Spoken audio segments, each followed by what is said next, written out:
যুবক, তোমার কে এমন ভরসা হইল যাকে পেয়ে তুমি আল্লাহকে ছেড়ে দিলা? এই বোন, কে তোমার এমন ভরসা দিল?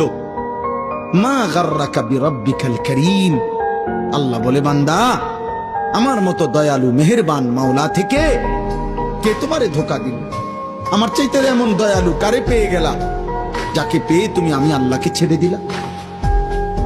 অহংকার করে হেঁটো না। মানুষের অহংকার সাজে না, অহংকার সাজে একজনের। তিনি কে? অহংকার কার চাদর? আল্লাহ বলে, এই চাদর ধরে যদি কেউ টান দেয়, ওরে আমি জাহান্নামে নিক্ষেপ করি। ফালা উবালি, আই ডোন্ট কেয়ার, ওরে আমি জাহান্নামে ফেলবো।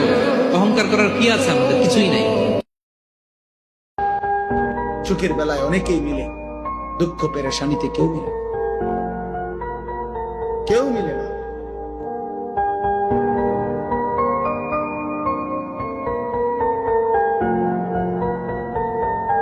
রমজান মাস পেলেই গুনাহ মাফ করানোর চেষ্টা করতে হবে।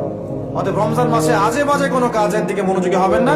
প্রস্তুতি নেন, সামনে রমজান আসছে ইনশাআল্লাহ।